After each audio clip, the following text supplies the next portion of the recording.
Première vidéo de cette formation, on va voir ensemble comment trouver des visiteurs. Trois façons de trouver facilement des visiteurs.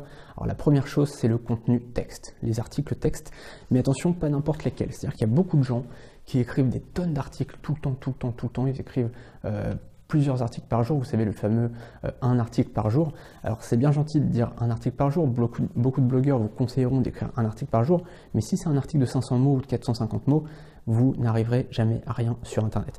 Le vrai secret, voilà, c'est d'écrire plusieurs articles par jour, mais surtout, d'écrire des articles de fond.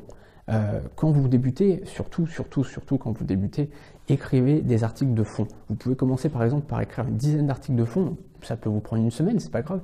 Pendant une semaine, pendant 5 jours, vous allez écrire tous les jours 2 articles de fond.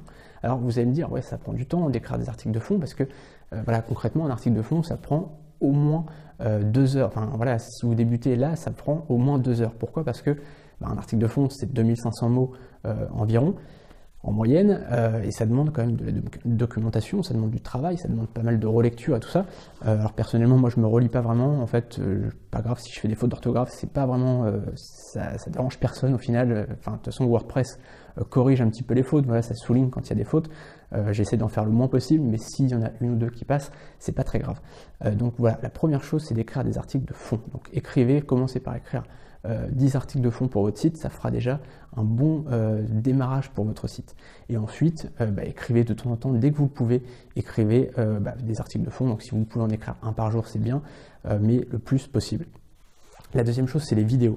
Alors les vidéos, il faut les mettre sur 3 endroits. Sur votre site, bien sûr, donc vous mettez juste votre vidéo avec une petite intro, pas beaucoup de texte, c'est pas grave, juste une petite intro pour expliquer ce que les gens vont voir dans la vidéo. Ça c'est important, c'est ce que je fais sur le blog Alphonse.com.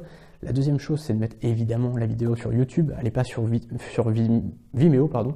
Allez pas payer un abonnement de 50 € par an ou 60 € par an sur Vimeo, ça sert à rien. C'est gratuit sur YouTube, ça vous permet aussi de faire votre montage directement sur YouTube, ça vous permet de ne pas acheter un logiciel de montage très cher. Donc franchement, uploadez votre vidéo sur YouTube. En plus, voilà, YouTube, c'est à l'heure actuelle le deuxième moteur de recherche derrière Google, donc ça permet à votre vidéo tout simplement d'être 2 fois plus visible, c'est-à-dire sur votre site et sur YouTube. Et la troisième plateforme sur laquelle vous devez mettre vos vidéos, c'est sur Facebook en native, c'est-à-dire que vous devez uploader votre vidéo directement sur Facebook. Alors si vous avez fait votre montage sur YouTube, si par exemple voilà, vous n'avez pas de logiciel de montage et que vous faites comme moi votre montage sur YouTube directement, et bien tout simplement YouTube vous permet de télécharger au format MP4 votre vidéo et ensuite de pouvoir l'uploader par exemple sur Facebook. Alors ça c'est vraiment très pratique, ça coûte rien et je vous recommande vraiment de le faire. Au final ça vous coûte rien, vous mettez votre vidéo sur votre site, sur YouTube et sur Facebook en native, ça vous permet d'être visible de plein de personnes.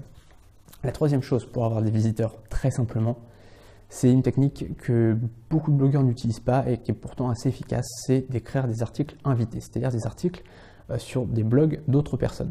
Donc vous pouvez demander à plein de gens de votre thématique qui seront ravis puisque ça leur fera du contenu gratuit sur leur site et vous dites voilà, je t'écris un article sur ton blog et je fais un lien vers mon site. En général, ils accepteront. Alors n'allez pas chercher forcément des gros blogueurs, mais déjà si vous allez chercher quelques petits blogueurs de votre thématique, ça devrait passer, ils devraient accepter, et même les gros blogueurs accepteront puisque ça leur permet d'avoir du contenu gratos et de ne pas avoir besoin d'ajouter du contenu eux-mêmes. Voilà.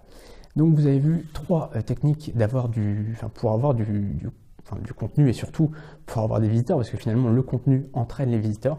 Et donc on se retrouve demain pour la deuxième vidéo de cette formation. À demain, salut!